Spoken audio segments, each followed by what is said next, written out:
Welcome back to the podcast, season 3 of You Heard It Here, ... eventually. We're keeping everything standard this time for the great return after our season 2 pause. As you can see, he's in a prison or like a school. We can't really tell. Like he's at a desk. This should be the last season change for a while, I would imagine. Oh yeah. For him, for sure. For me, probably. I don't see any other reason that I would move unless me and my roommate got beef sometime. But no beef yet. But yeah, it's been a while. Last time we actually recorded, oops, no one saw anything, was, let's see. Last time we recorded an episode was September 8th. So a little over 2 months. Yeah. For us. And hopefully it's November 12th right now. Hopefully you're not seeing this too much past November 12th. Because we only have one episode to upload between now, when we're recording this, and what's out. So hopefully we're back on track. We always say we're going to get back on track, and we never do. Yeah, but now I'm taking it serious. Yeah. Season 3, I moved. I was not before, to be honest. I should have been. I meant to. But I'm just lazy. Lazy piece of shit. Yeah. Ask my girlfriend. Yeah. But, not anymore. Neither of us. Lazy pieces of shits. That's right. I guess we can start with the big tit-tay.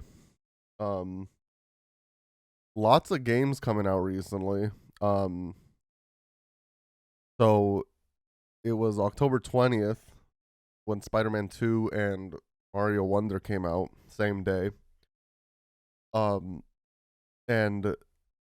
spoiler alert, that's his big titty is Spider-Man 2. And then we had Like a Dragon Gaiden come out on 3rd, I believe, or the 7th, I don't know, something like that.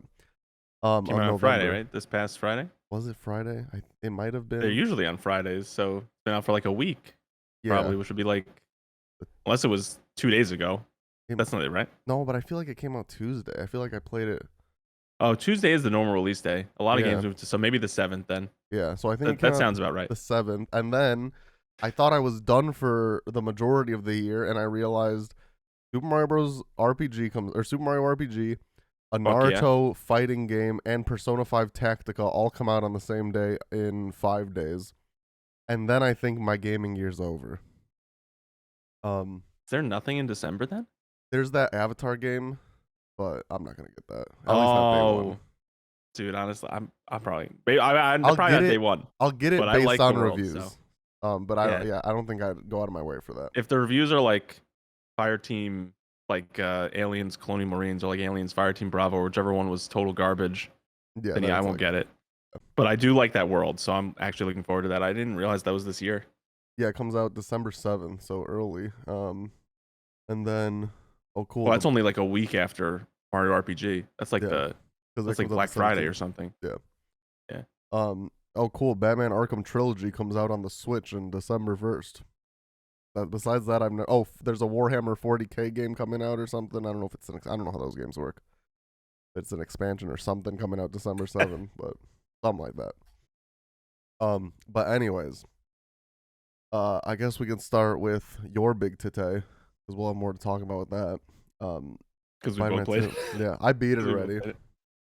Yeah. Well, I'm pretty far. I'm decently far. Yeah, Story-wise, we were pretty late yesterday.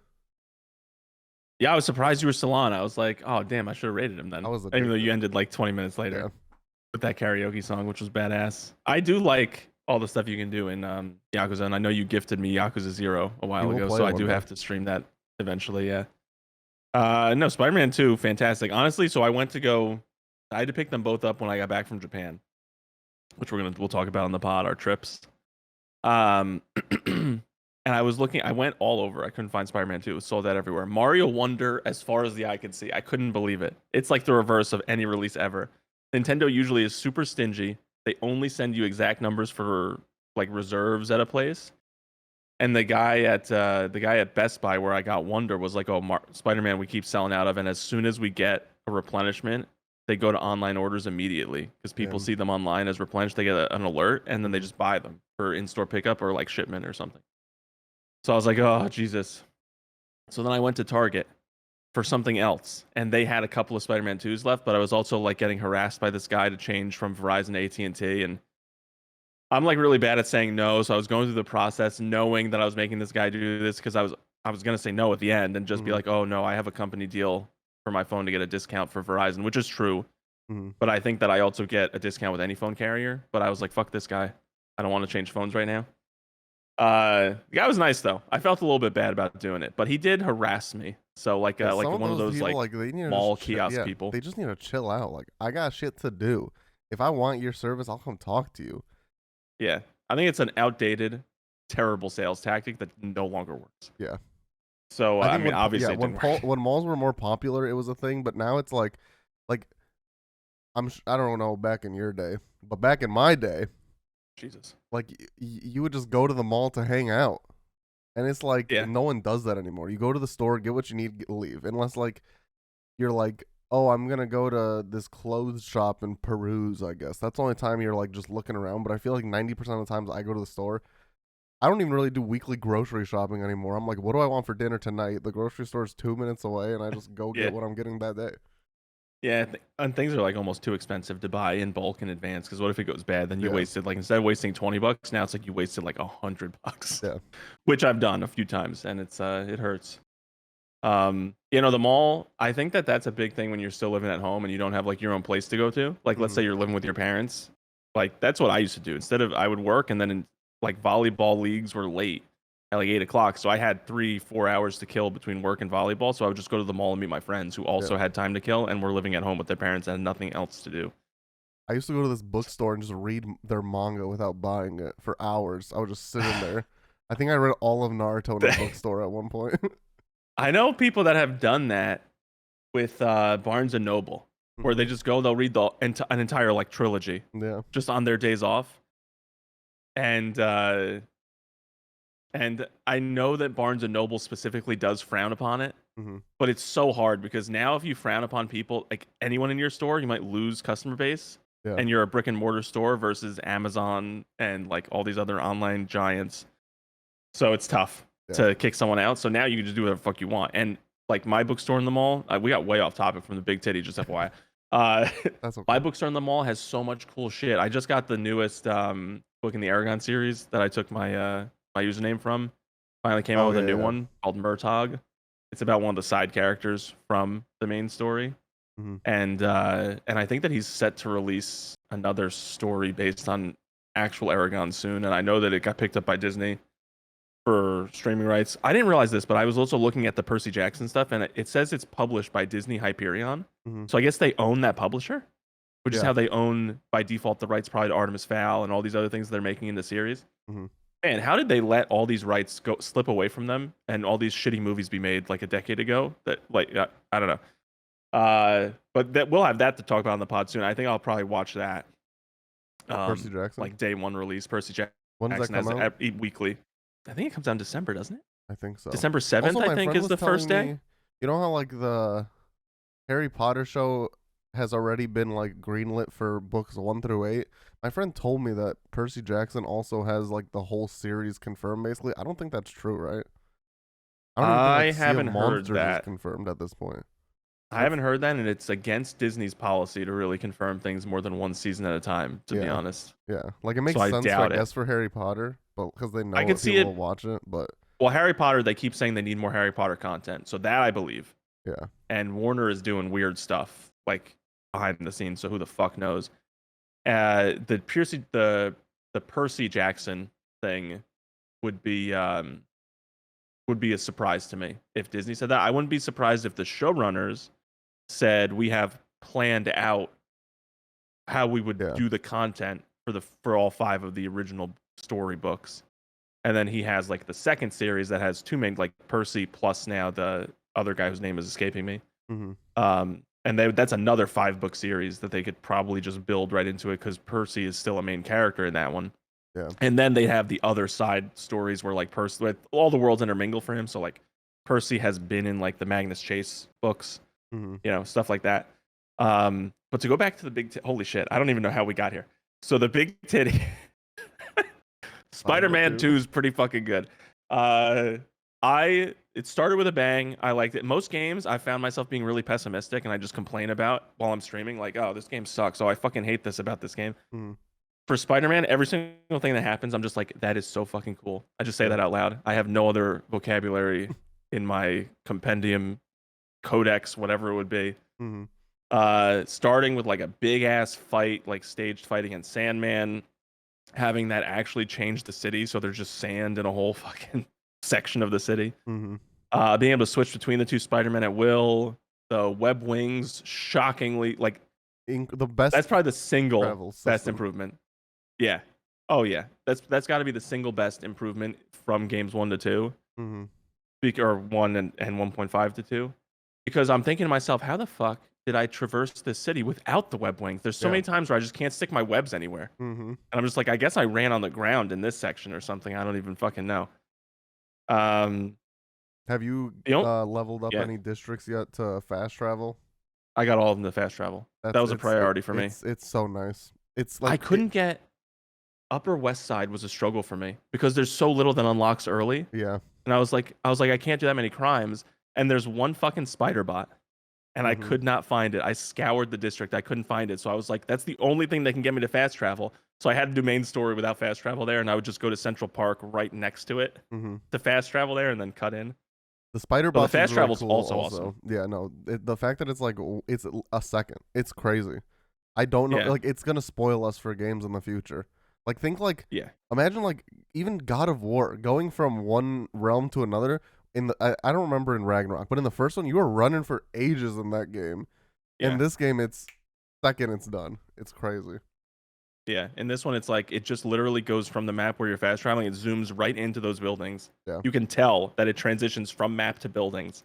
It's that exact spot, and then they just fucking swing in on their web wings or something. I wish that it's got to be the best fast travel system in to date. I sort of wish that switching between the two Spider-Man was like that also, because it like just fades up into the sky and then comes down or something, I think is how it works. I didn't switch too often between them, if I'm being honest. I just let the story switch for me. Yeah. But I did notice that. I understand what you're saying. Yeah. So the first one zips away and then it fades to black and then you're on the other one. I wish they would do it more like how it does it right in the cutscene for the main story. So when you're playing as one and it's like Miles and he's like, well, I wonder what Peter's up to. Camera zooms through the city. Yeah, that would have been street cool view to where Peter is. Why doesn't I feel like when you switch Spider-Man, it should just say, like have like sort of like a save state of where that character is, and it should zoom like pan, maybe go up to the map and back in. I think they just don't know where to put him is the thing, because I think I've noticed that when you switch from one to the other, it's generally the same area that you were just in. It's basically the same spot. Yeah. I think so. I mean, you might be on a rooftop if you tried to switch mid-swing or something, but they find like a building and put you on top of it. So I understand what you're saying. It's not like it takes like a year, but it would be cool since everything else is so seamless. It is noticeable. Yeah. That fades to black. It's like a hidden load. But I mean, I get it. You're loading whole different costumes, whole different power sets. I don't know what goes into the background loading and stuff of these games. Yeah. But obviously you haven't beaten it, but I'm wondering, well, you also didn't play 16. So, because I'm thinking our Game of the Year nominees are going to be Spider-Man, Baldur's Gate 3, which I haven't played, but I could see that winning, and I think it's going to be a nomination.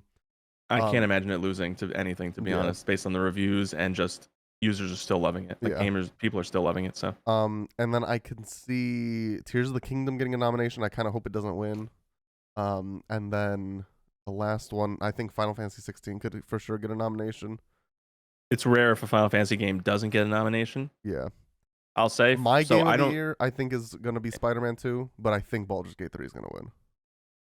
Yeah, so I think it should be Baldur's Gate 3 just based on everything I've heard about the game. Like, just what you can do, the freedom, how many hours it went into it, like how much feedback they took from the community and stuff. I I think that Spider-Man 2 should be a contender. I don't think it should win, just because I feel like there are some negatives to it where it doesn't feel like it's as refreshed as a sequel entry should be. It feels There's so like many the things that same seem copy and engine. Yeah. pasted in. Yeah, and like I feel like some things almost took a step back. You know, like I remember the Fisk hideouts having the waves of enemies Mm-hmm.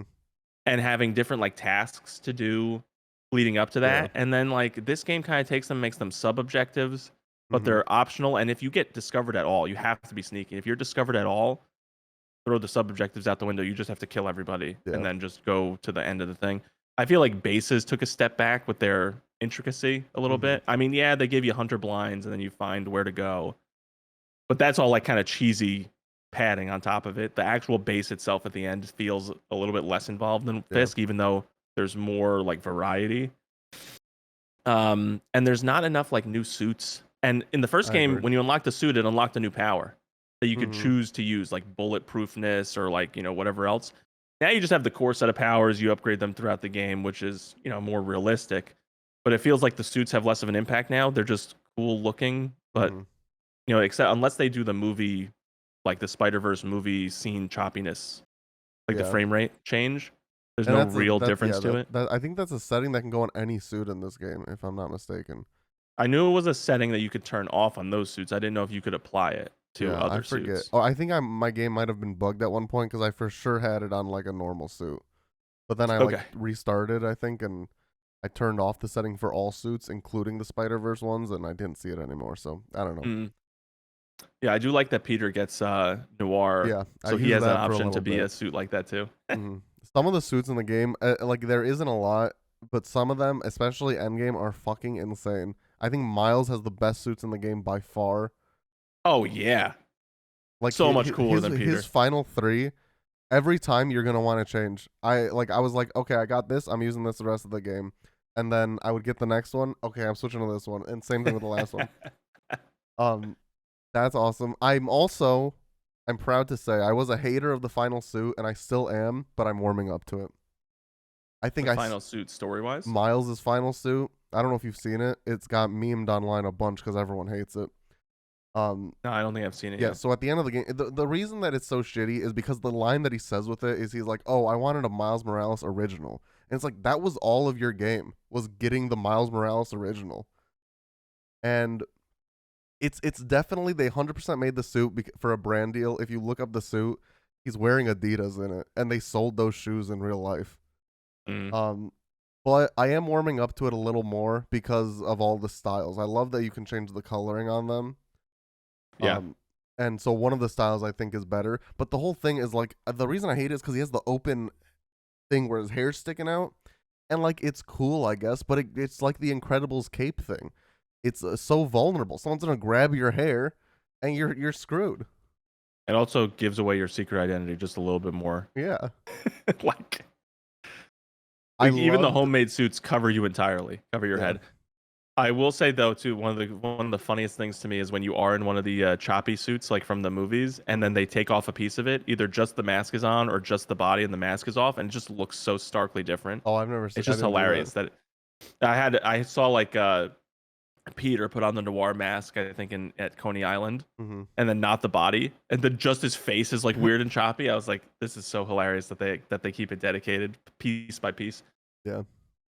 I love that there's you get like so many suits from all the different sub activities in the game, because I feel like in the first one it was like you got one from like a couple, but this one it's like every like Miles has a side quest with both of the Brooklyn Visions. He has a side quest with like these musical instruments. Peter has the flame going on, which I think so a lot of the side quests in this game end with a cliffhanger. I think those are going to be DLC villains, and I think which if they are, like that's hype as shit. I won't spoil who it is, but like one of the coolest villains. I'm surprised he would be a DLC villain and not have his own game, because he's big enough to have his own game. And but I do think that like there is gonna be one final game. At least like I think we're gonna have one final game, maybe even close out like Peter or something, and then like I know that they said they view Miles as the main Spider-Man now. Yeah, I don't know if I like that though, because I have nothing against Miles in most of the medium, like in most of like his movies and stuff. But in the game specifically, his banter is not as good as Peter's. Yeah.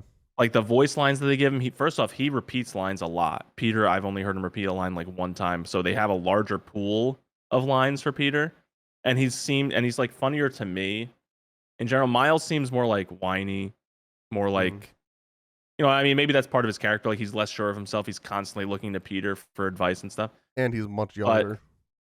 And he's much younger, yeah. I mean, he's about to go to college. Peter just graduated college, it seems like. Did he? Yeah, he got like his graduate degree or whatever, and he got his first job teaching. Remember, like at the very beginning? Yeah. Yeah. But yeah, I could see. Well, so Miles for me is like Spider-Man's my favorite hero of all time, but like more specifically, like Miles is my favorite superhero of all time. So like, I don't have a problem, but I could see that for sure. I just need them to mature him. Yeah. And make it like I don't know, make him more funny, closer to Peter's style of funny. I think. I don't know. It's just like his one-liners that are like the dad joke style stuff just seems more in line with Spider-Man as I know him than and like even Tom Holland's Spider-Man. Like it feels like it feels like Peter's closer to that, which is I love that version of Spider-Man. Like the witty banter and the way that he's like, talking to other people and just immediately very friendly and stuff. I feel like Miles is less like that than Peter is, so but we'll talk about it once he beats the game, which maybe will be next pod. But post-credit at my scene, rate, yeah, probably. awesome. Like just an I don't know if it's a 10 out of 10 game for me because I don't really know what the first game was for me.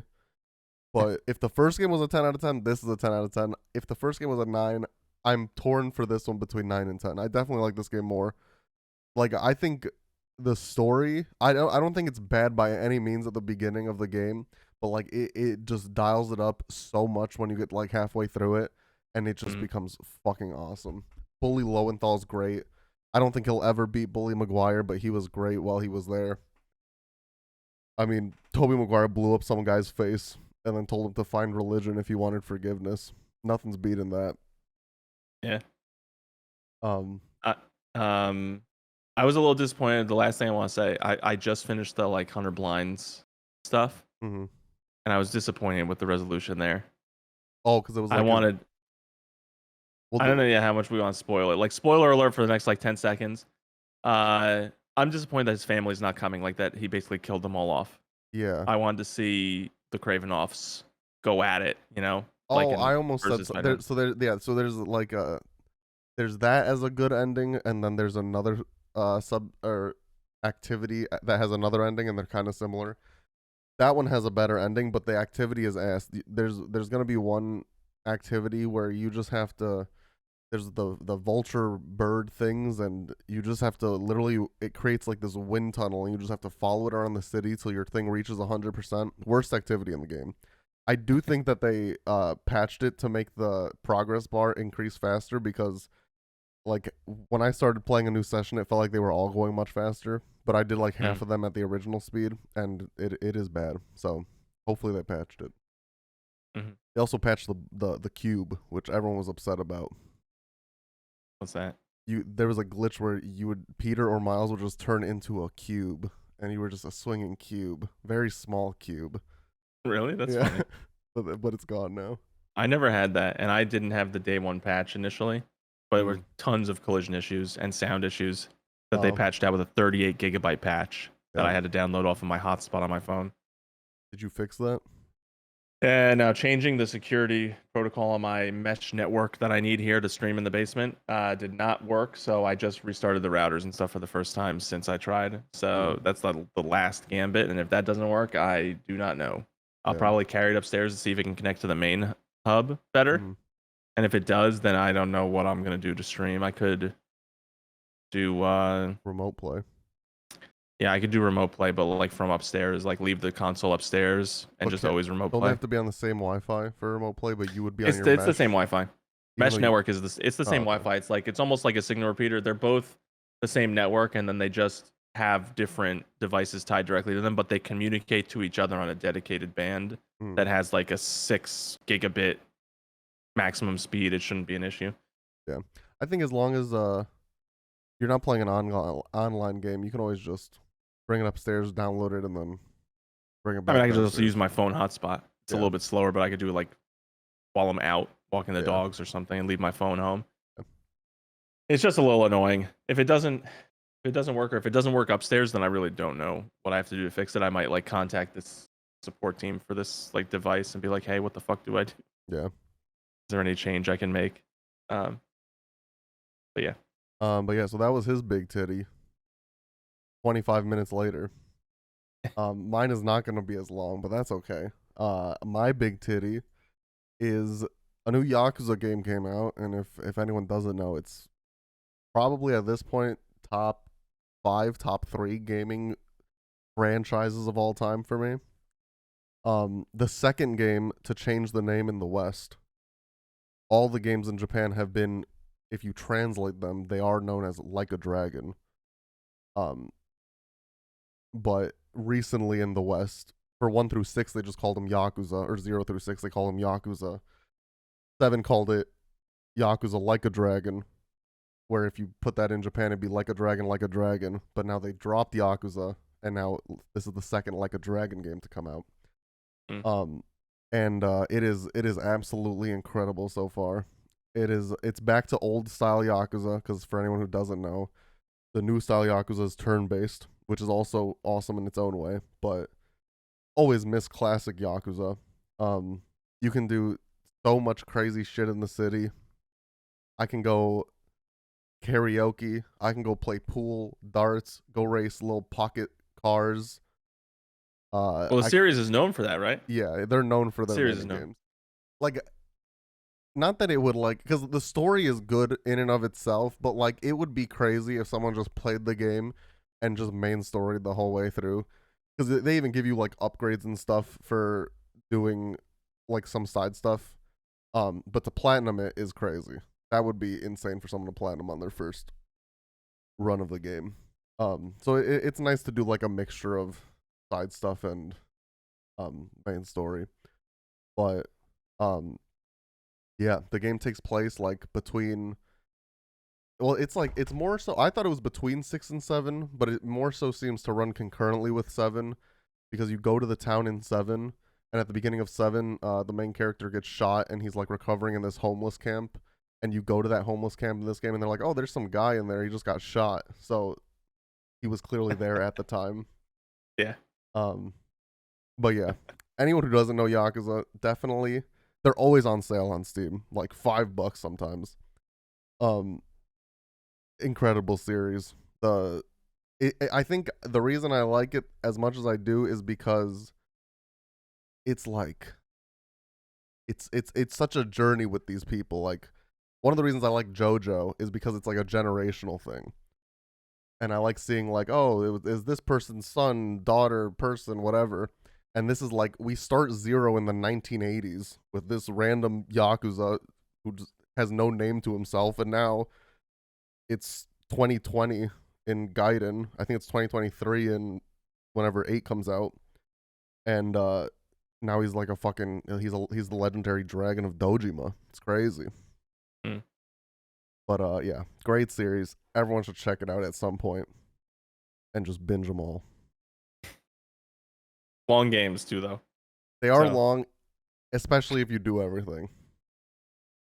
Yeah, when I eventually play it, I seriously doubt I'll go for like all the achievements and all the side stuff. Because like some of them, it's crazy. I was trying to platinum 0 before they removed it off PlayStation Plus so rudely while I was in the middle of it, and it's crazy because it's like, oh, you have to earn X amount of yen from poker. I don't know how to play poker. The game doesn't really teach you how to play poker.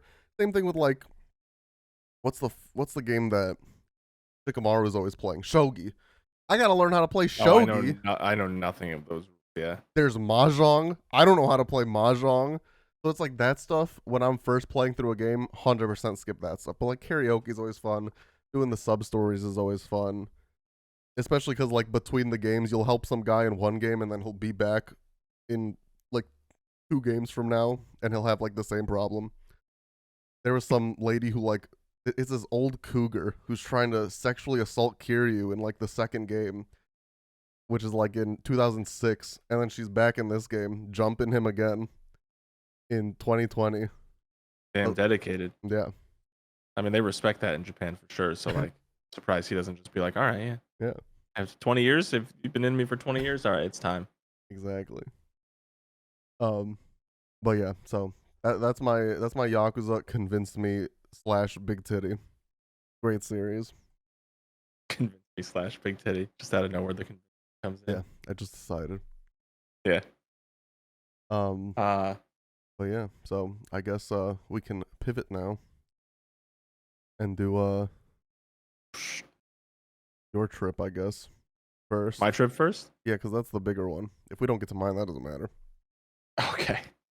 Yeah. So, well then, I went to Japan for 11 days or something. I don't even know. Like, I'll try to do a TLDR version because obviously it was a big trip, 11 days. But I had a layover in Canada twice, and like on the way there and on the way back. It was so funny because it was me and Karina, and we were traveling with our two friends from volleyball, both men. It's not like two couples. Mm-hmm. And although you wouldn't know that from interacting with them, you would think that they were a couple sometimes. So it's funny because it's such an early flight, or late. Yeah, it was such an early flight. So everyone's a little grumpy. I'm never in bad spirits, and I like to poke fun at people and troll people, especially when they're in those moods. So I was like kind of like prodding a little bit, and our one friend he's just getting calls from his dad about like he needs to try and like log into work, sign in as like a VM into his machine or whatever you'd call it.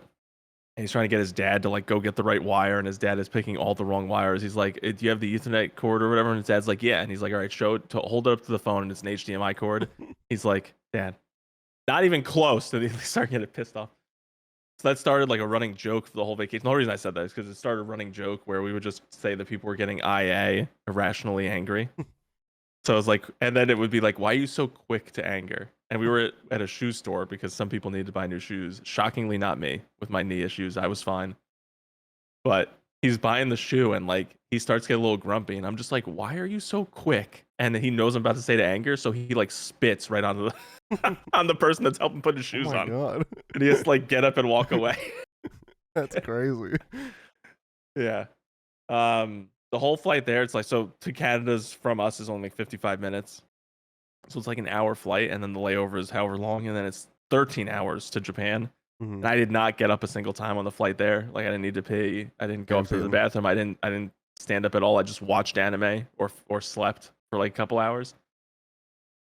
So yeah, they were all surprised by that, but that also led to like more running jokes about how lazy I am, basically. I was too lazy to get up to even go to the bathroom. I was at like a, what was it? Probably like a maybe like a 6-hour wedding. Everyone was judging me because I didn't go to the bathroom once. Like sometimes you just don't gotta go, and so 13 I know hours, I didn't. Yeah, I didn't have to go. But for me, it's like I could go that whole like wedding, but it's like I don't need to go, and I don't know if that's something wrong with me, or no, I don't. I used to not be able to go, but now every single time I go to donate blood, I always forget, like for my physical, that I also need to give a urine sample. So usually I'll pee right before going, like in the morning when I wake up, and I'm like, fuck. But there's always, I got that little bit left in the tank, just formed in the time that it took me from leaving my house to getting my blood drawn. Mm-hmm. And it can just go out now. So if I stand in front of a toilet, I'll probably just pee, even when I don't have to. So I know exactly what you're talking about. Yeah. Like I won't feel the need to pee at all, but I'll be like, you know what, let me just go try. And I'll just stand there, whip it out, and then, just it'll come out. Yeah. 10, 5 to 10 seconds of pee just comes out. Flush, wash hands, be done with it, There you go. Thank you for walking through how to pee. Yeah. Well, that, and then let's turn right to the Japanese toilets. Fucking South Park did it right. Japanese toilets are that's like the most advanced. This is Japan we're talking about. It's like the most advanced piece of technology that's there. So they have the heated toilets seats have like a million buttons. Yes, they have heated seats, bidets for all different body parts. Like men and women can use bidets at different power levels, different angles. Wow. if you're in a bathroom and you're pooping, you can have privacy mode where it plays music Oh so that my no one god, can that'd hear be you in there. so. I need that in my life. Yeah. And they even have some of them even have like deodorizing toilets where you can hit it at the end and it'll like cover the whole inside of the bowl with perfume so that when you get up the smell is not bad. That's incredible. Like their toilet technology is so far superior to ours. It's just mind-boggling. Why do we not have Japanese toilets here? Why do they not have Japanese toilets globally? I don't know. It's very upsetting. Do you think you'll become a bidet household at some point? 100 billion% yes. I've never tried a bidet, but I really want to. It's just so much easier. It's so much cleaner. There's no like, if it's like, like the times when you go and you have to wipe 100 times and your ass is just raw from it, but there's still fucking shit on your butthole, and it's like I want to be clean, so you basically have to jump in the shower right after. The bidet eliminates that. You're all good with the bidet. So I want to get one of those stupid attachment ones for the toilets now. And when I own a home, I am 100% going to Home Depot's secret back room that they showed us in South Park exists, and I'm buying a Japanese toilet. And if the big toilet paper lobbyists want to come try to murder me, so be it. I'd rather be murdered than basically coming back from Japan. It almost felt like I was declaring war on my own asshole again because we don't have a bidet here. It's like me and my asshole are at war right now because I have to wipe instead of just using the bidet. So yeah, 100% I'm gonna get a bidet. I'm very intrigued to try one. It is a weird feeling like the first time. One? Yeah, it was. Damn. It's a little weird the first time because you don't know what's gonna happen. And there's like the noise starts, and I guess it's building up pressure, and then out of nowhere the water hits you. So it's like a 1 second delay. Yeah. Damn. Well, no, you can adjust the pressure. You can make it go max pressure. Damn. Like if you got a dirty butthole, you can really dig in there, you know? Yeah, but I'm confused because like, is water enough to clean, or do they have like soap? No, it's just water. Is that enough? You just need to. You just need to get. They also have toilet paper. You're supposed to like dry it after. Like one or two sheets of toilet paper just to dry it. They have some with the built-in dryer too. And they do have some with the built-in dryer. I did not get to try one of those, but obviously if I ever bought my own, I would 100% have it. Yeah. Because what I would do is sometimes I would just like not use the toilet paper and stand up, and then there was just like just water would drip onto my underpants or something. But I didn't care because my butthole was clean. There are times when I like sometimes I poop and I'm like, you know what, I'm just gonna shower. I'm not even gonna try and wipe this shit up. Really? I'm just gonna jump right in the shower. I've never once experienced that in my life. Really? Yeah. I don't know. For me, sometimes it really is like. Because then it's like it's a. Before you start scrubbing up there, I don't want like shit on my hands. Well, no, I get in the shower. The water's hitting me on the back. I stand with my back to the water. I spread my butt cheeks and I bend forward. You know, I've never once did that. It's in the new place. There's a standing shower, so it's less room. So I can't really do it. So I need to go to the spare bathroom to take the shower in the one that has the tub, so I can get far enough to bend down. I basically have been using a bidet, but like the overhead bidet. That's crazy. Basically onto my asshole for a while, if I needed to. To be honest, and not to be too graphic, but I'm like convinced that the like whatever my butthole shape is, it's like makes it more difficult than most humans to clean. So for me, it almost seems necessary to use a bidet. Sometimes I don't know. Like sometimes I just feel like I'm just wiping forever. You know that that outtake, they didn't even use it in the show from Parks and Rec, where like Andy's at the doctor and he's like, sometimes I wipe once and I'm good, and then sometimes it's like 100 times I pass through by doctor and like I look and there's more poop. Just always more poop. And then you have what's her face, like Brake's character in the background can't stop laughing, and that's why they probably didn't use that take. Oh. But that's basically what happens to me. So the bidet was top notch. All right, I need to try one. Fantastic. You have to try it. I was thinking about getting one, but then I was like, one of those like $20 ones that you can put. So Ludwig was selling one, and he had a $50 version, and then he had a $500 version. And the $500 version like needed an outlet, and it was like the whole seat. So you had like the heated seats, you had like the lights, you had the pressure, you had everything. And I was like, I can't justify the 500 because what if I hate it? And then I was like, do I really want this $50 thing? Because then I gotta install it, and this is like my mom's home. And that's she might not Yeah, like you need it. like another water line too. You need to like go into the wall and tap into the water pipe, I think. No, his was Get a like you direct just feed. like the silver little thing that twists on the back of the toilet. It was just that. Oh, okay. Yeah. You have to shut off the water though, but I was like, that's too complicated for me. Like, I don't know how to do that. Yeah. Yeah, no, that was it was one of the best, biggest takeaways from Listen, Japan was whatever. that I love bidets. If we get bidets U.S. nationwide, and it just stops the people who crumple toilet paper, I'm fine with that. Crumplers freak me out. I'm a folder Yeah. through and through. Yeah, I know how you crumple. It doesn't make any sense. You waste so much toilet paper that way. Yeah, and it's like It's insane. like you're holding it like a fucking. I imagine like a And yeah, baseball. you don't know where the poop is gonna go Yeah, when you have to so throw much it. Yeah. variability on here. And I Yeah. don't get it. Yeah. That is pretty gross. I've never thought of it to that extent, but it is pretty gross. And that's another thing too. They're super clean there. That's what lets it happen. That's how it even happens in the first place. Like you're never like absolutely disgusted by a public bathroom seat. Like you'll shit anywhere in Japan. Yeah, like They're all here, like basically shitting at home. I will only shit here at I home won't. here. Here I won't either. Yeah. Because Because here that's it's fucking like gross. here it's like you sit on a toilet seat and it's warm and it's like ew, and but there it's like you sit on a warm toilet seat and you're like hell yeah.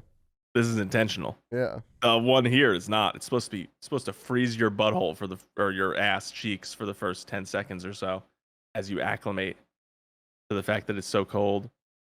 But yeah, no, there it's super clean. You have no issues doing that. They don't have trash cans like in the streets. You have to carry your trash to like another place of business and hope that they'll throw your trash away for you or take it home. That's crazy. You would think that would lead to more litter. Like if we did that here, No, that would lead to yeah. more litter. Yeah, but that's because their culture is too respectful. Yeah. Like they don't break rules there. That's the thing. If there is a rule, it doesn't get broken. It's not, the Yakuza is one thing, like one small facet of their culture. That's about it. Yeah. Anyone else is super respectful of elders and of the train. They have a special section that's just for that it gives preferential treatment on every train, every single car for like elderly, pregnant, etc. Damn. And I mean, in the subway in New York City, people will sit in those sections, and if there's a pregnant woman who's like literally giving birth, they're like, "Yeah, fuck you, you didn't get here first."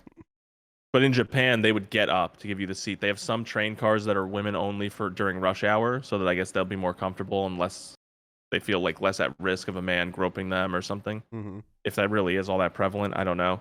It is. That's why Japanese phones, you can't turn off the shutter click sound.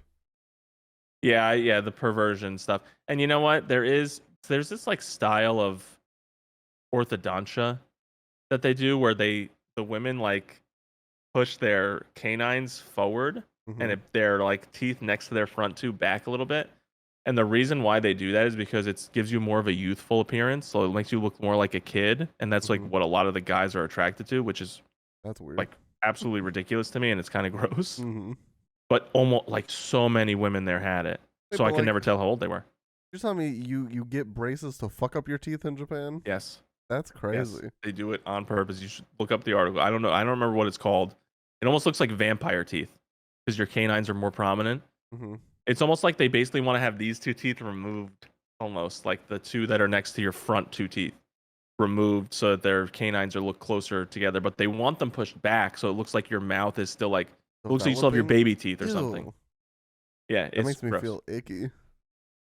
Yeah, it should. It's weird though. I didn't see any like indication of that happening though. I didn't see any like men hitting on the women that had that shit done and stuff. How many fleshlights did you see? So in the anime district in Akihabara, I think it is the anime district. They also have sex shops. Yeah. So a ton. Even on the first floor when you go in, there's like a toy that's basically like a guy doggy styling a woman just on a big rotation and stuff. It was cool. I was getting there next to different districts of Tokyo. I heard that they exist in like normal convenience shops too. Is that true? I didn't see any in normal convenience shops. I also wasn't exactly looking. I told my friend 7-Eleven there is huge. Yeah, I've seen some of those. Enormous. Those are crazy. Like they have sandwiches. They have like 100 microwaves behind them so they can warm them up for you. Like we told a bunch of people told us this in advance. Like just go to 7-Eleven to have most of your meals and eat every sandwich that they have, and they were right. Really? 7-Eleven does it right there. Hell yeah. Did you go It is to a fantastic. a Don Quixote? No. It's The in supermarket Yakuza, or but whatever. yeah, it's also real. Yeah, there's a Don Quixote. I think we went to one, but like I didn't realize at the time that's what it was. Mm-hmm. And they also have mega Don Quixotes, which are like just basically superstores, probably their version of Walmart or something. No, we didn't really need to shop there. We were going more to like we went to so we went to the anime shops. I didn't really find too many. Honestly, there's not that much that's there that you can't find stateside. Yeah, Amazon or something. Maybe you pay a little bit less there, but the reason you would pay less is because the yen is really weak. Yeah. So it's 147 at the time we were there, 147 yen for $1 American. Mm-hmm. And like, so to feed 4 of us, like a really good meal, like a decent meal at a restaurant, not like one of the really fancy, actually expensive places, it was like $11 per person. That's crazy. I pay like $14 to go to McDonald's and get my fast food just for myself. So yeah, the yen is really weak. So some things are a lot cheaper there as a result of that. But I didn't see anything that was shockingly amazing. You know, they have a bigger variety. So like you go to any store and they have every single character from One Piece. Yeah. Kuma there's a little figurine of Kuma. We actually got it because Karina's a big fan of Kuma. Oh, so she's gonna be very excited with what's currently happening in the manga then. Yeah, exactly. I can't tell her though. And whenever we watch the anime, she always says when she asks me a question, I'm like, oh, I can't answer it. Yeah. She's like, just pretend. Like, what did you think when this happened in the manga? And then just answer me that way. I'm like, all right. So I have to keep that in mind now. Yeah. Like, she's asking me about Yamato joining the crew. And I'm like, and you're just seething with anger. I'm just pissed. Just furious. Yeah.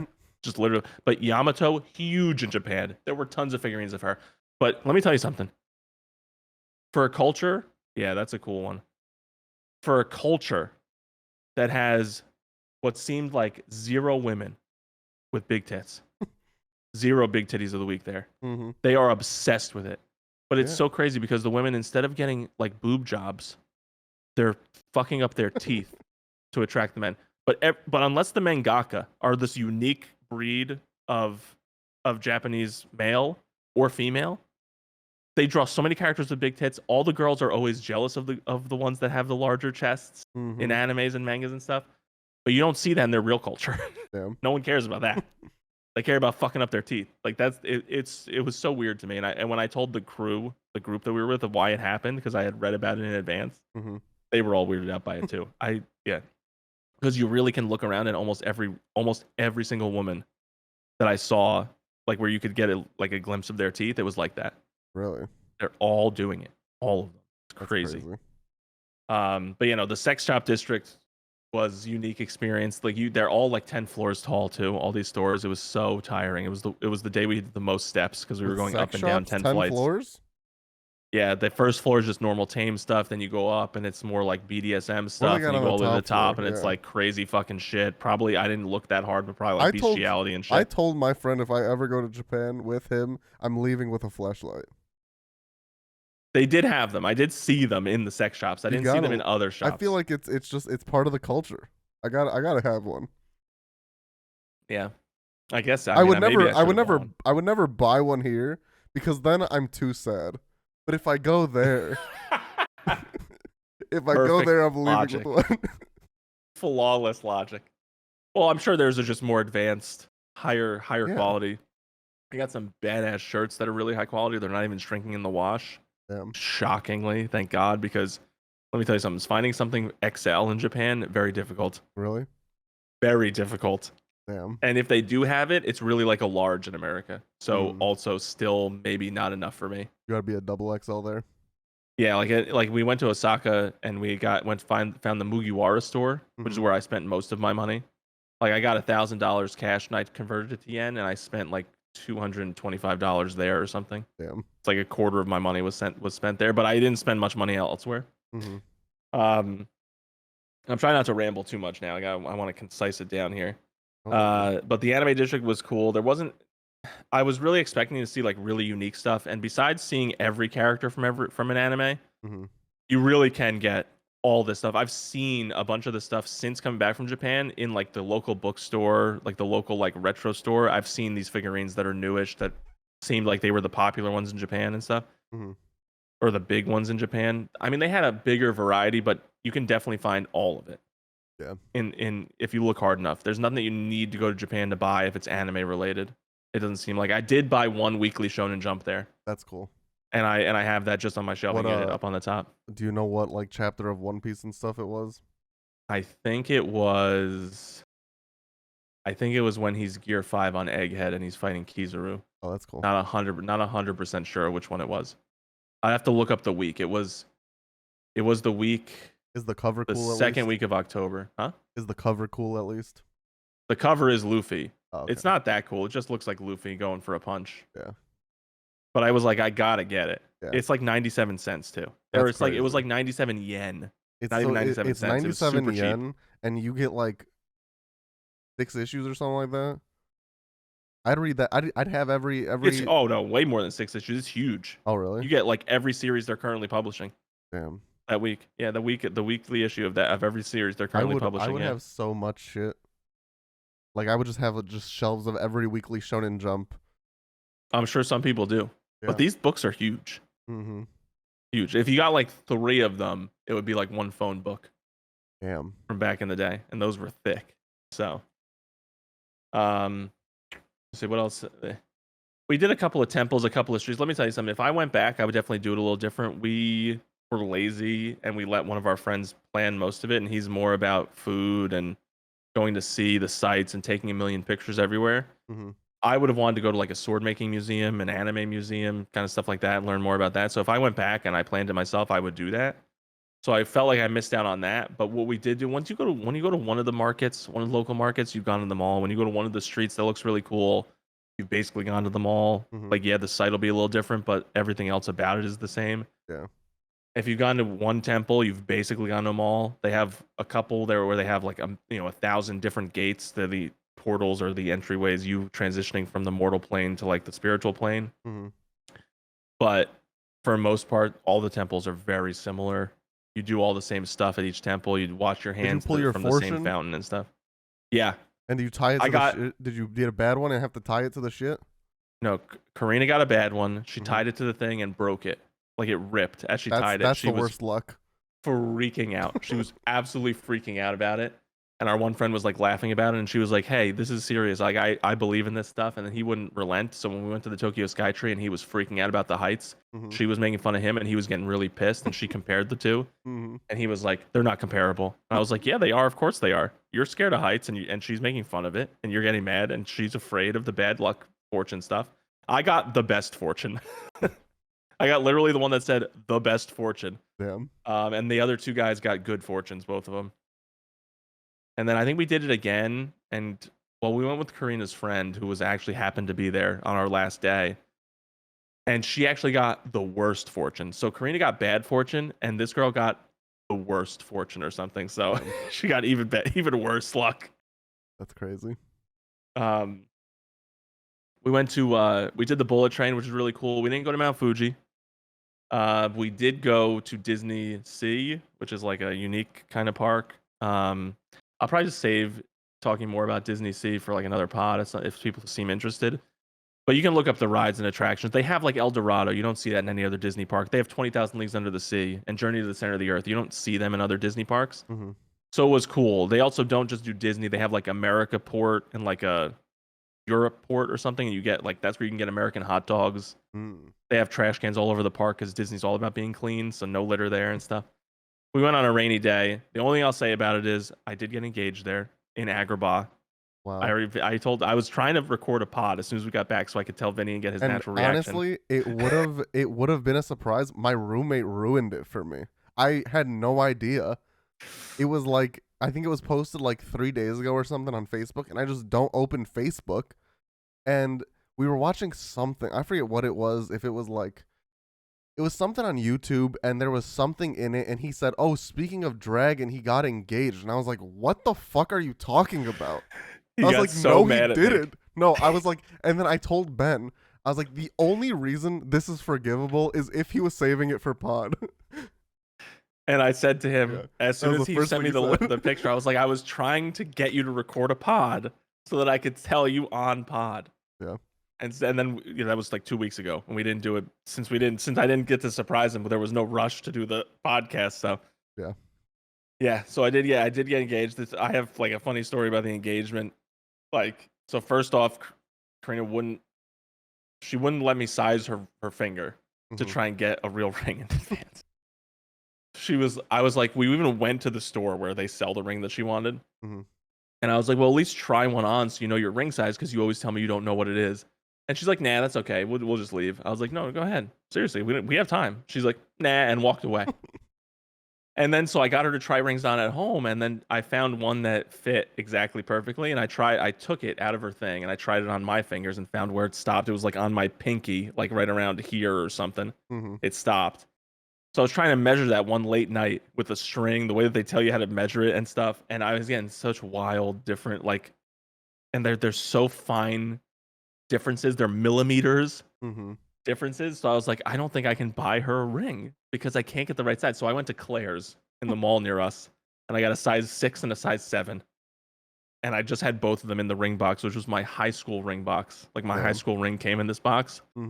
Fucking huge in my pocket. I went the night before we went to Disney and put it in my jeans pocket. Didn't try the jeans on though. So when I put them on, it's like this huge bulge on the left side. So I was hiding it with my hand in my pocket the whole time. And like we took the bus to Disney Sea, and I kept crashing into the seats that were to the left of me. And I was like, oh my God, it's gonna be so noticeable. Luckily it was raining and we all went and bought ponchos. So it became not an issue for the rest of the day.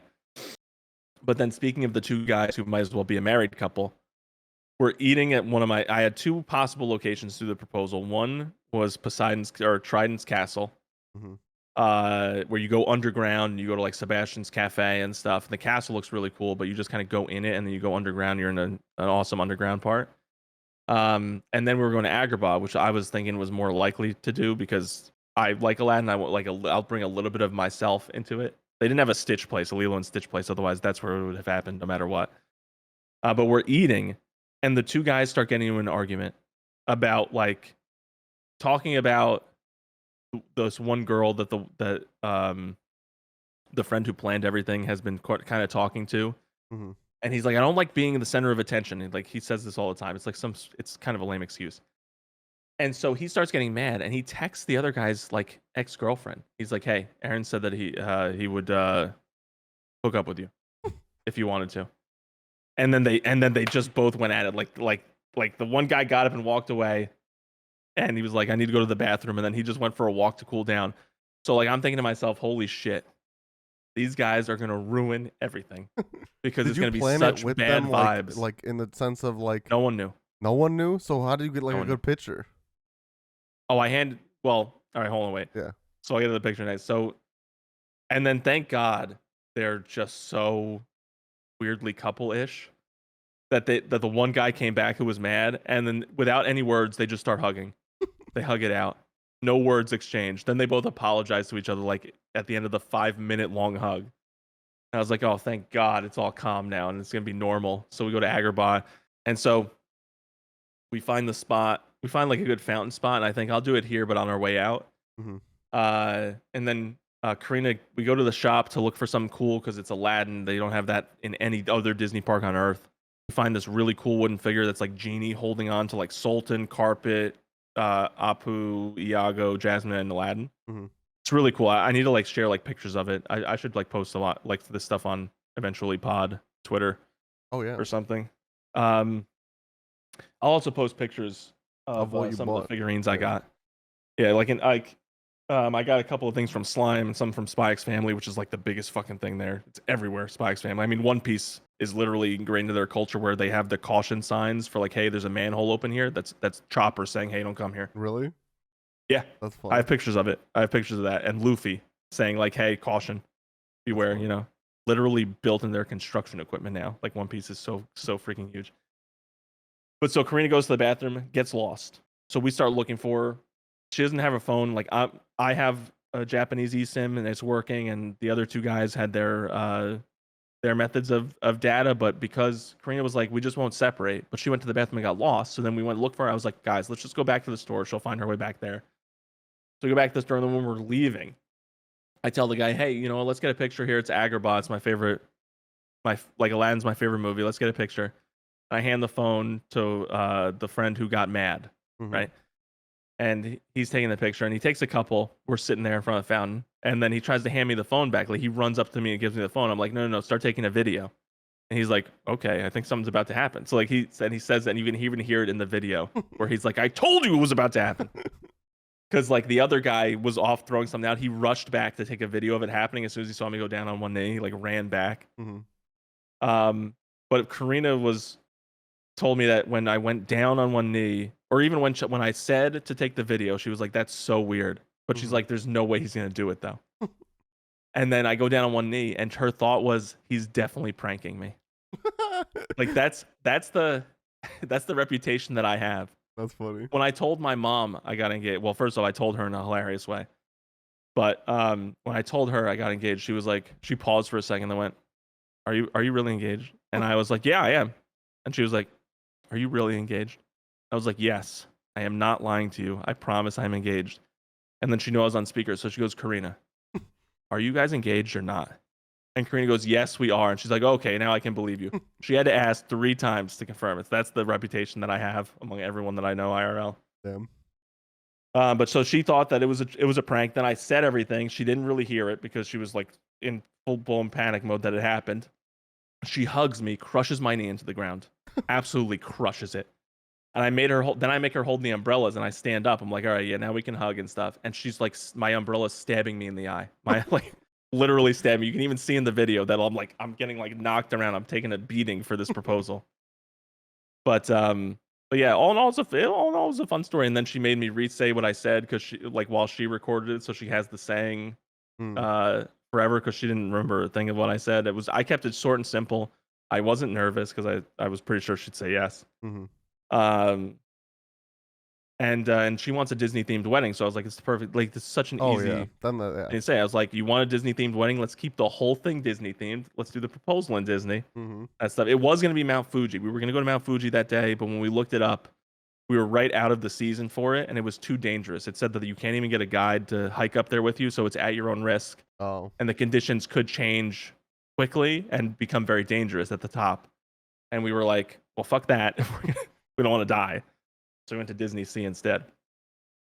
So that worked out for me. And then yeah, I went to Kyoto, which is kind of like you know how Miles Morales is based out of, I think, Jersey City. No. Oh no. Miss Marvel was Jersey City. So Tokyo's like a clean New York City, or like a clean Chicago, and Kyoto is like a clean Jersey City, or like a suburbish city, like low buildings, more like residential stuff and things like that. And then Osaka's the same thing. And then Kyoto is more classic temples and historical stuff. Did y'all go to... So Kamurocho is a Yakuza place based off of real life, but uses a fictional city. I'm trying to... The real life name is Kabukicho. Did y'all go there? No. That place looks... That's the nightlife. We did like 5 days in Tokyo, and then we spent a 6th day there on the way back. We did then 2 days in Kyoto and 2 days in Osaka. And we also did a side trip to this place called Nara, where they have that's the fucking deer. They have the deer, yeah, the deer, and then you bow to them, and then they bow back, and then you feed them. But they're really aggressive. Name. Really? Yeah, they're really aggressive though to get the food. Did y'all go to Shibuya Crossing? Yeah, we did that. Nice. And we walked against the current, so we have videos of all of us kind of walking against the traffic of incoming Japanese. Did Japanese and 2 people of us cross or clap for your proposal, or were they minding their own business? It wasn't a lot of huge. There wasn't a huge crowd since it was rainy. A lot of people were in the underground area for Little Mermaid, and so that was really packed. But in Agrabah, there weren't that many people, and the like 3 or 4 families that were there did clap. Nice. Yeah, they clapped. And then yeah, it was just but it wasn't a huge like crowd gathered around us or anything. And it was funny because the people were gonna come up to us like and take our spots, take pictures when I told them to start taking a video, and then they went off to the other side to take pictures. And then they saw me go down on one knee, and then they stopped everything and started looking at me. So like I actually saw that out of the corner of my eye that they just like stopped everything and started staring. That's funny. There were a lot of Americans there though. a lot of tourism there. So there were a lot of people speaking English. A lot of people in Japan How in often Japanese English. did you like Google Translate something and then play it, or did you Almost ever? never, because the friend who got mad was going to go to Japan and teach English, so he had Oh. learned a lot of basic Japanese, and he was basically doing all the communication for it. It's like he liked practicing it, so he was doing a lot of courses while we were there, and then using what he learned in normal conversation. He would get mad if we asked something in English, because most people do speak good enough English in the big cities Mm-hmm. to direct us or tell us what to do or where to go. So he would get mad when we would ask in English because he wanted to practice his Japanese. So he was like he would just be like, as soon as we would start walking up to them, he would be like, "Oh fuck, I wanted to fucking ask him myself." You know, he would just like start mumbling under his breath about how pissed he was. Mm-hmm. He was the same person who I started the irrational anger with. Oh. Then I also turned on to JR, which is justifiable rage, when it was validated. Mm-hmm. I Valid. think Alexa just started talking to me. I think that she is. I don't know though. I'm just gonna ignore her. Have you ever asked your Alexa to fart for you? No. Try it right now. Alexa, can you fart for me?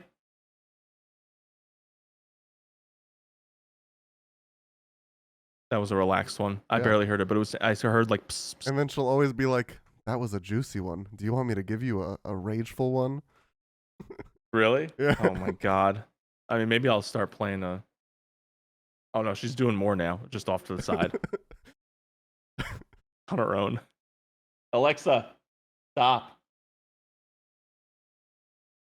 But yeah, me and Ben were messing with our Alexa, doing that the other day. Yeah. You can also tell her that you love her, and she'll start singing you a little jingle. I was doing that I need the to other look day. that stuff up then. I didn't know that you could do all this stuff with Alexa. Yeah. Yeah.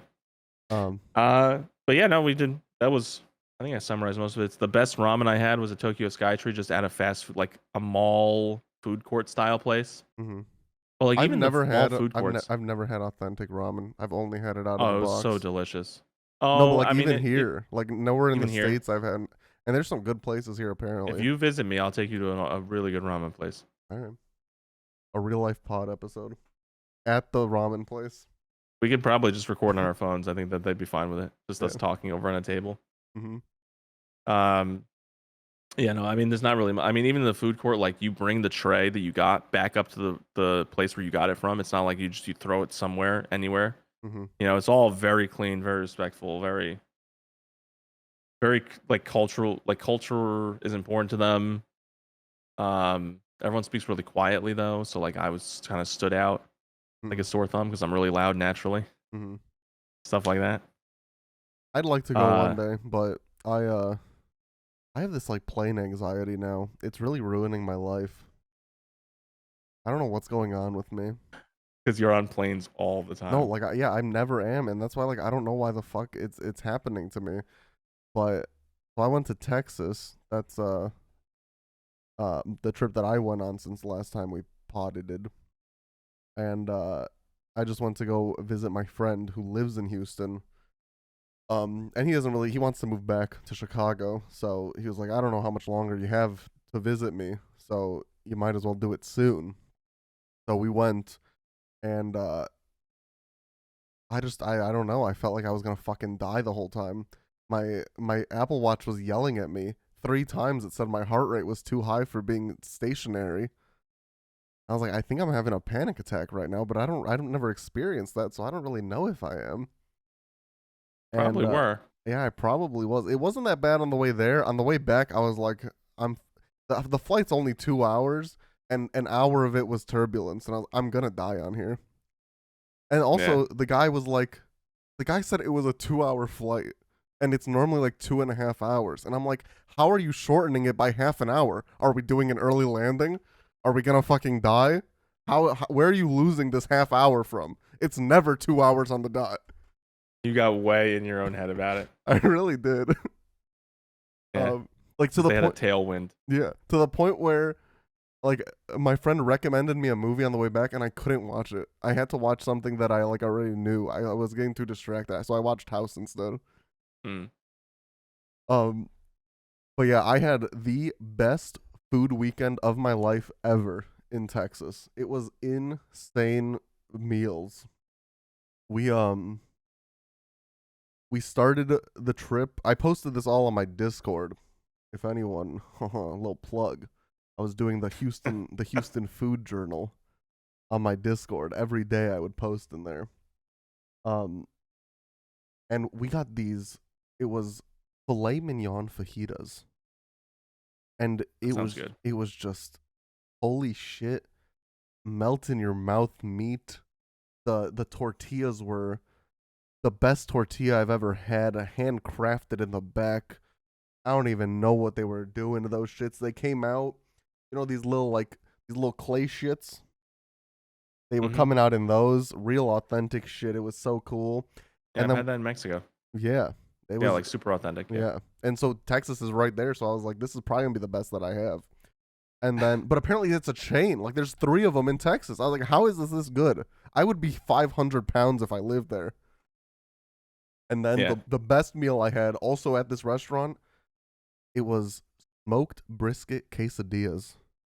And it was just incredible. Brisket is delicious. Yeah, and like I've never really had like, or I probably did like, I saw my dad in Texas when I was probably like a sophomore in high school, and I don't know if we had brisket then, but I might have. But either way, I haven't had it since then. Well, I didn't really remember it too much, but that shit was crazy. We had a South Indian breakfast, which is apparently so like normal Indian food that you get, like your butter chicken, your I'm losing it, biryani, that kind of stuff. That's all like northern Indian stuff apparently. So my friend who is South Indian, he took me to a South Indian breakfast. It was good. I don't know if I'd go back, but like I was like I'm glad I tried this. What else did we? Oh, we had rose milk while we were there. Nasty. It was like, imagine like like the powdered milk shits. I thought it was all good stuff. Oh no, I thought it was literally all good stuff. And then when you said this, all right, good. You know how you have like the powdered milk, you add water to it, you spin it up, it turns into milk. It was like that if you dumped perfume in there also. Real gross. I've never had it. I thought that was like exclusively like baby formula. I don't think so. Maybe. I had a creme brulee. I can see how it would be gross for sure. I had a creme brulee boba, which I never had boba before. I like those little balls. They were real good. Tapioca balls. Yeah. They freak me out. I always think that like I'm gonna suck one in, it's gonna ricochet off the roof of my mouth into my throat and kill me. It's like jelly. That'll never happen. Like you have plain anxiety. I have boba anxiety. Okay, so have you had it? Or yes, of course I've had it. I've had it. I've had that sensation. Yeah. We went to this one place. This was our one fancy meal where I also lost my debit card, I'm pretty sure. But then I called like 7 times and they didn't have it. But I got a $16 drink that wasn't that good. I was very disappointed. Yeah. It was called the Autumn Apple. But the steak was fire. My friend got this tower of meat. That was pretty good. We got sticky toffee pudding, on par with Gordon's. I've had Gordon's. Gordon has a restaurant down the road here. I've been there.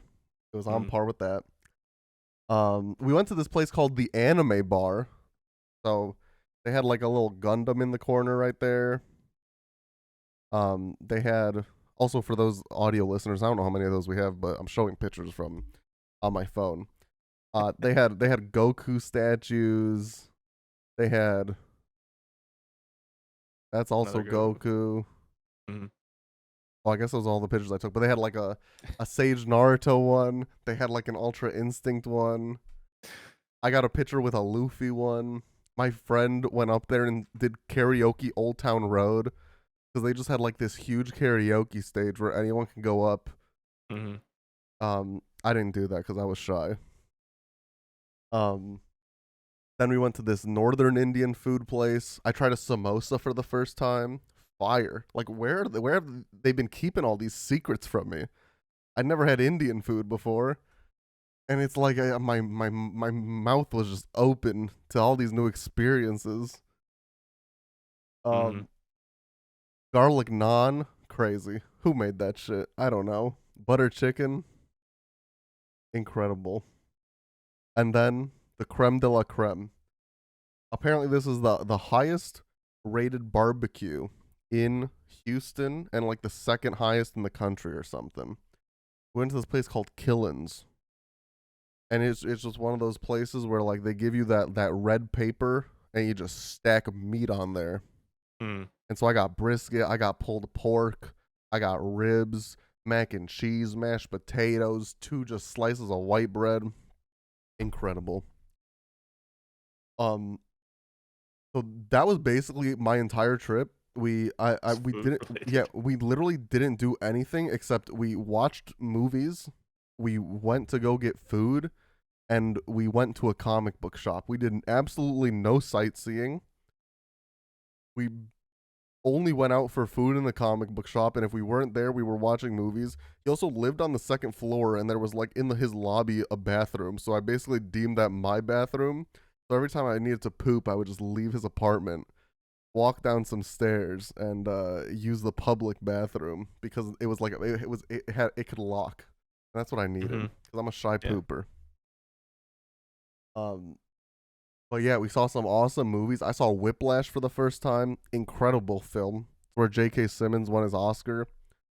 We watched Your Name. I watched Parasite for the first time. That movie's fucking crazy. I have no idea how they're gonna make a series based off of it. It's probably gonna be bad, especially because it's like American made. I'm pretty sure. And then we watched 5.5 Mission Impossible movies. We didn't get through 6. We fell asleep the night before. Actually, he fell asleep. I was wide awake. They're okay. It's like it's your average spy film, but they were fun to watch. I feel like they fall in the realm of guilty pleasure. Yeah, I think like the later ones are kind of good. The early ones are like kind of dumb. I think like 2, the early ones, 1 and 3 are good. 2 is not good. I think 4 is good. I don't remember 5, and we didn't finish 6. But yeah, so I mean, overall, good trip. We just really didn't do much. But yeah, that's what we got going on in our lives. I think you're about caught up now. So yeah, that's probably gonna do it for today. We're at 1:18. Yeah. We got some more stuff we can talk about, but we'll move it till next time. I still haven't seen Blue Beetle. He still hasn't seen the Marvels, which better than I expected, honestly. Yeah. So we can talk about that next time. Maybe not Blue Beetle. Blue Beetle just whenever it comes to HBO Max, because I don't know if I can go see it now. I don't think it's gone, or I don't think it's in theater. Probably not. But the good thing is the strike is over, also, so people can finally get fair wages and promote the movies. So like I've been seeing a lot of like Gen V stuff on Twitter now from the actors, Blue Beetle stuff. I've been seeing. Also now they have solid release dates of everything again. Now they're back on actual schedules. Only Marvel film releasing in 2024 is Deadpool 3, which I think is a good breather year. Because 2025, my friend sent me a tweet of all the superhero movies coming out in 2025. It is going to be a crazy year. And includes Superman also. Yeah, just superhero in general. We have Captain America 4 for February 14th, Fantastic Four May 2nd, Superman Legacy July 11th, Thunderbolts July 25th, The Batman 2 October 3rd, and Blade November 4th. So it's just, we're pumping out movies 2025. So I don't know what Disney Plus's release looks like for 2024. I'm sure there's going to be more than just Deadpool 3. I think like Echo's coming out in January. So it's not going to be a completely. They finish Daredevil being totally redone from the ground up again. They might be able to release it end of 2024. Yeah. Which, who knows? As long as the changes are good, I don't care that changes are being made. Same thing with like Blade. apparently it was a false rumor, but people were saying that Blade was moved down to the 4th star of his own film. So they're rewriting everything, but apparently that was also a fake rumor. So I don't know. I think we need to stop getting insider articles. I'll say it. I think we just need the trailer and the final release. And that's it. I don't need to know what's going on with the script. If it's bad, they'll change it. Hopefully. If it's good, cool. I don't need to see like, oh, this man has been seen on set. I don't care if Robert Downey Jr. is coming back. Let me be surprised. Like everyone's freaking out about these articles, and they're like, "Oh my god, Marvel's so desperate." Who cares if they're desperate? Also, they're like, "Oh, this will take away from Endgame." Will it really? It's not like he's coming back permanently. If he comes back, it'll be like a cameo or something. Mm-hmm. So everyone needs to just calm their tatas and take a chill pill, go to sleep. Put some milk in the microwave, make some hot chocolate. In that order. Then wake up, get the hot chocolate, sip it, and you'll be okay. That's my stance, and I'm sticking to it. Yeah, I back that up. We don't need. I personally, I don't even really read the articles. I see some of the headlines, and then I'm like, yeah, whatever's happening happens. Yeah.